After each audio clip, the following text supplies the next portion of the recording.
ძლივეს გადაწყვეტილება მხარეებმა კაიროში მოლაპარაკებებისას მიიღეს. ჰამასის წარმომადგენლები აცხადებენ, რომ ამ შეხვედრაზე ცეცხლის შეწყვეტის შესახებ შეთანხმების გაფორმების რეალური შანსი გაჩნდა. მსგავსი ტიპის განცხადებები კეთდება ისრაელშიც. კაიროს შეხვედრა სარაკეტო იერიშების ფონზე მიმდინარეობდა. ახალი შეთანხმების გაფორმებამდე ჰამასმა 3 დღიანი ზავი დაარღვია და ისრაელის ქალაქებზე იერიში მიიტანა. თავდასხმას საპასუხო იერიში მოყვა ისრაელის მხრიდანაც. გადავაღებულ წვიმებში შეერთებული შტატების რამდენიმე რეგიონში ძლიერი წყალდიდობა და მსხვერპლი მოჰყვა. სტიქიამ დეტროიტის, მიჩიგანის, ნებრასკისა და ნიუ-იორკის შტატები დააზარალა. ნიუ-იორკში დაიტბორა ცენტრალური მაგისტრალები, ლონგ-აილენდზე მეწყერით ჩამოწოდა რამდენიმე სახლი და მანქანა ქვეშ მოიყულა. შედეგად 1 ადამიანი დაიღუპა. მსხვერპლი მოჰყვა სტიქიას მიჩიგანის შტატშიც. და ახლა საქართველოში მოსავალნელი ამინდის შესახებ ხვალ ამინდს განაპირობებს ამიერკავკასიის ჩრდილო-აღმოსავლეთით მდგარი გრილი და სამხრეთიდან გავრცელებული ცხელი ჰაერის მასების ურთიერთქმედება. ამიტომ საქართველოში დრო გამოშვებით ღრუბლიანობა მოიმატებს, მაგრამ უნალექოთ იქროლებს აღმოსავლეთის ქარი, დასავლეთ საქართველოში ზოგან ძლიერი. ჰაერის ტემპერატურა იქნება ბათუმში 35 გრადუსი, 36 გრადუსია ნავარაუდებით ფოთში, სოხუმში 35. ზუგდიდში ჩაერი 40 გრადუსამდე გათბება, ახალციხეში 36 გრადუსი, ქუთაისში 40 გრადუსი სიცხე. 38 იქნება ლენტეხში, ამბროლაურშიც 38, ცხინვალში 36 გრადუსი, თბილისში 27 გრადუსი, ასევე 27 გრადუსია ნავარაუდებით რუსთავში, თელავში 36, სიღნაღში 34 გრადუსი სითბო და ყვარელში 36 გრადუსი. თბილისში დრო გამოშვებით მოიღრუბლება, უნალექოთ ჰაერის ტემპერატურა იქნება დილის 9 საათზე 27, 12-ზე 30, 15-ზე 37, 18-ზე 35 და 21 საათზე 28 გრადუსი. უახლოესი დღეების პროგნოზი გასცეთ.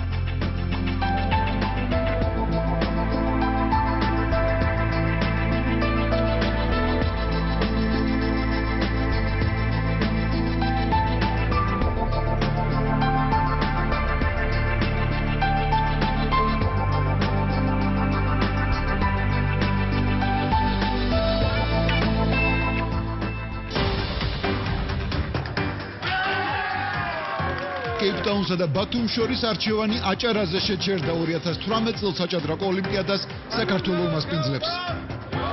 ქართველები არ შევირცხვეთ თავს და 2018-ს ისე უმასპინძლებთ, როგორც წესი და რიგია და როგორც ეკადრება ჩვენ ქვეყანას.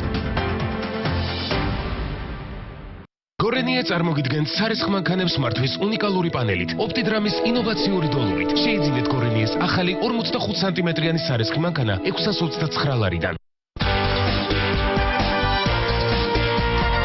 ჯეკპოტი 300,000 ლარზე მეტი და აიხდინე ყველა ოცნება. სადილი დასრულდა და ჩვენ შორისაც ყველაფერი დამთავრდა. მოიცა ჩვენ მიტოვებას აპირებ. ნუ ართულებ. არ დავალ. გათავისუფლდი საკვების ნარჩენებისგან. სუფთა და ჯამრთელი კბილებისთვის. ჭამედალიე დაღეჭე ორბიტი. პარიზი 1914 წელი. სიყვარულით შთაგონებული ნიკო სანდოკელი ლიმონათის საიდუმლო რეცეპტს ქმნის. სიყვარულის ნექტრად წოდებული ჯადოსნური სასმელი მალევე იპყრობს მისი რჩეულის გულს. ცოცხალი ხილის მრავალფეროვანი და თავბრუ დამხვევი არომატი. გემო, რომელიც დროში მოგზაურობს. ლიმონათის ზანდუკელი.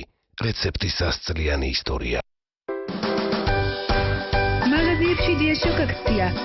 ხოლო დეგვისტოში მზის თვალების სრულ ასორტიმენტზე 50%-იანი ფასეკლება. შამპუნი პანდანი 4 ლარი და 35 თეთრი. კრედიტ კარდი 99 თეთრი. სარეთქის საშუალება არიელი 6 ლარი და 50 თეთრი. აგვისტო ქობულეთში დასვენების დროა. გაატარეთ ზაფხულის ცხელი დღეები სასტუმრო პალერმოსა და სასტუმრო დიანაში. მინიბარი, კონდიციონერი, ტელევიზორი, ინტერნეტი. სასტუმროები მდებარეობს ქობულეთის ცენტრში, აღმაშენებლის გამზირზე. ფასი 45 ლარიდან. 12 წლამდე ბავშვებისთვის უფასოა 2,240-100. მხოლოდ ელიტ ელექტრონიკში შეიძინეთ Hyundai-ის საუკეთესო ხარისხის კონდიციონერი მხოლოდ 499 ლარად. მათ არ შესწევთ თავდაცვის უნარი, მათ დაუმზადეს ყალბის საბუთები, მათ არ ყავდათ დედები, ისინი უკანონოდ გაიყვანეს ქვეყნიდან. 354 პრიმამები, შვილების საქმე. ამ საქმეში არსებობს კონკრეტული მტკიცებულებები, რომლებიც მიუთითებენ კონკრეტული პირების დანაშაულებრივ ქმედებებს. ბავშვების ქვეყნიდან გაყვანას ადასტურებს საზღვარი, მათი საბუთების გაყალბება უკვე 1 წლის გამოძიებულია. დანაშაული დაუჯერია. საფრთხის ქვეშ კიდევ ბევრი ბავშვი. 2014 ბავშვთა დაცვის წელი.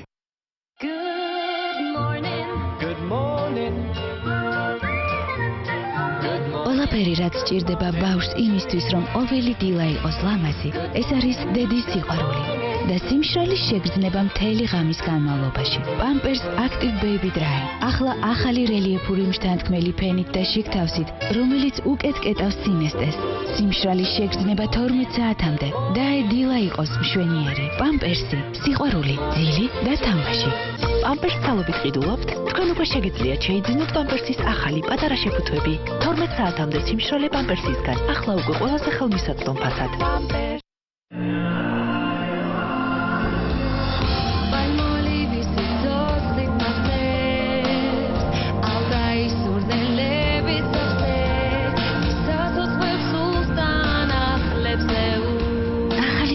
გელი პალმოლივი ალტაის ბალახები. გამოაცოცხლეთ თქვენი სხეული და გრძნობები.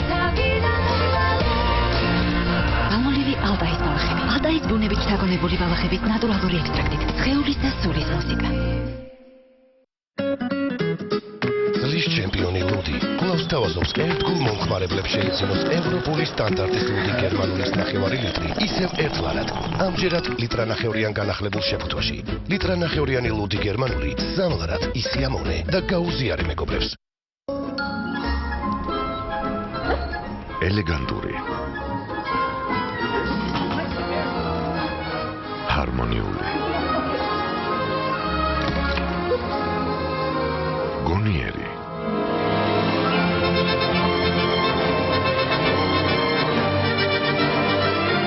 და ყველასათვის სასურველი.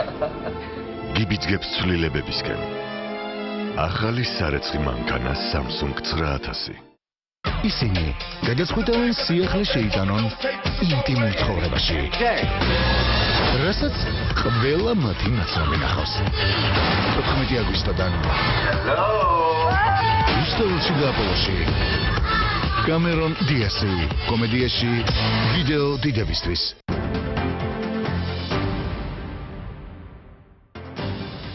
თქვენ უყურებთ კურიერს 9 საათს და დღის მთავარი სპორტული სიახლეებით დიმიტრი ობოლაძე გვერდება. საღამოშიდობს დიმა. საღამოშიდობისა. 2018 წელს საჭადრაკო ოლიმპიადას ბათუმი მასპინძლობს გადაწყვეტილება ნორვეგიის ქალაქ ტრომსოში საერთაშორისო ფედერაციის კონგრესზე მიიღეს. ბათუმის კონკურენტი იყო სამხრეთ აფრიკის კეიპტაუნი, თუმცა ფიდეს აღმოსკომის უმრავლესობამ 93 წევრმა მხარი ბათუმის კანდიდატურას დაუჭირა. ტრომსოში კვლავ იმყოფება რუსთავიორის გადამღები ჯგუფი.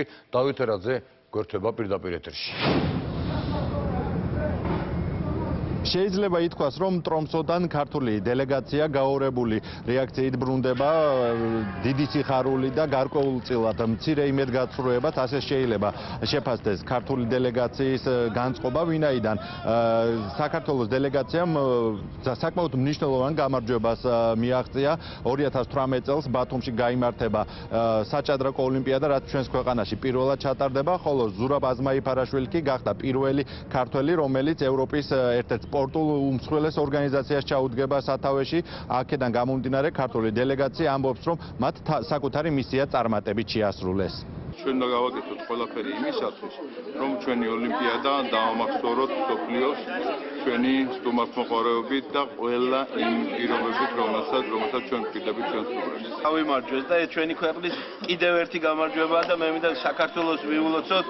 მე ვიდა ყველას უთხრა, რომ ეს იყო ღირსეული გამარჯვება და მე ვიმედოვნებ, რომ ქართველები არ შევირცხეთ თავს. ბუნებრივია, საქართველოში ყველა ელოდება საქართველოს ქალთა ნაკრების წარმატებას, უდიდესი ტრადიციები და მართლაც ძლიერი მოჭადრაკეები, რომელიც ჩვენს ნაკრებს ახლად ყავს, გვაძლევენ იმის იმედს, რომ საქართველოს ნაკრებს შეუძლია უმაღლესი მიზნებისთვის ბრძოლა, თუმცა საბოლოო ჯამში საქართველოს ქალთა ნაკრებმა მეოთხე ადგილი დაიკავა. დღეს მათ დამაჯერებლად 4-0 დაამარცხეს გერმანია, მაგრამ ეს საკმარისი არ აღმოჩნდა მესამე ადგილის დასაკავებლად, მაგრამ ცალკეულ დაფებზე ნანა ძაგნიძე მცირე ოქრო მოიპოვა და საუკეთესო იყო, ხოლო ბელა ხოტენაშვილი კი მეორე ადგილზე გავიდა მეორე დაფაზე, რაც უდაოდ კარგი შედეგია. რეიტინგში მოვიმატეთ 15 პუნქტი და დღეის მდგომარეობით უკვე მსოფლიოს მესამე მოჭადრაკე ქალაქს ვითვლებით. თუ არ ჩავთვლით იუდით პოლგარს, რომელიც ხალხაჭადრაკში არ თამაშობს, კაცებში თამაშობს. რა თქმა უნდა, პერიოდში ძალიან წარმატებული აღმოჩნდა, მაგრამ სამწუხაროდ გულის წვედა მაქვს იმასთან დაკავშირებით, რომ აი გუნდურში ვერ ავიღეთ საპრიზო ადგილი. ხალემა დაიკავეს ის ადგილი, რაც ჰქონდათ მას სასტარტო რეიტინგის გამოცვლის შედეგად, მეოთხე ნომერი იყვნენ და მეოთხე ადგილი დაიკავოს. სამწუხაროდ საჭადრაკო ოლიმპიადას ინციდენტის გარეშეც არ ჩაულია, როდესაც უკვე სრულდებოდა ბოლო ეტაპი გამოცხადდა განგაში სეიშელის კუნძულების წარმომადგენელი უეცრად შეუძლოდ გახდა მოგვიანებით მოსულმა სასწრაფო დახმარების მანქანებმა გარდაცვალების ფაქტი დააფიქსირეს, თუმცა განგაშის მიზეზი გახდა ის ფაქტი, რომ მოგეხსენებათ აფრიკაში მძინვარებს საკმაოდ რთული ვირუსი, ებოლას ვირუსი და ორგანიზატორებმა თავი დაიზღვიეს. ხალხი პანიკაში იყო, ტურნირის ერთ-ერთი მონაწილე ცუდად გახდა. ექიმები იძულებულნი გახდნენ ის ჰოსპიტალში გადაეყვანათ, თუმცა გარდაცვალება დაფიქსირდა, რაც რასაკვირველია სამწუხარო ფაქტია. სიმართლე გითხრათ, არ ვიცი რის გამო გახდა ცუდად ეს ადამიანი. იმედი მაქვს, რომ სოფლიოში გავრცელებული ახალი ვირუსი აქ არაფერ შუაშია. ქართველი მოჭადრაკეები სამშობლოში ხვალ დაბრუნდებიან, თუმცა ნაკრები თბილისში სრული შემადგენლობით არ დაბრუნდება, ვინაიდან რამდენიმე წამყვან მოთამაშეს უკვე აქვს მიღებული მიწვევა საკლუბო თუ სხვადასხვა დონის უმაღლესი დონის შეჯიბრებებიდან. დავით ერადი საუბრობდა. ხორვატიის დედაქალაქ ზაგრებში გამართულ მსოფლიოს ახალგაზრდულ ჩემპიონატზე საქართველოს თავისუფალი და ბერძნულ-რომაული სტილით მოჭიდავეთა ნაკრები მედლებით დაბრუნდა. თავისუფალი სტილით მოჭიდავე კლუბ საგარეჯოს წევრი გენო პეტრიაშვილი ჩემპიონი გახდა. ბერძნულ-რომაული სტილით ჭიდაობაში ოქროს медаლი შმაგი ბოლქვაძე მოიგო, მესამე ადგილზე კი გიზო მელაძე, გედა ბოლქვაძე და ლაშა გობაიძე გავიდნენ. ბერძნულ-რომაული სტილით მოჭიდავეთა ნაკრებმა გუნდურ ჩათვლაში მეორე საპრიზო ადგილი დაიკავა. მადლობა ვერც კარგად დასრულდა ოქროს მედლით.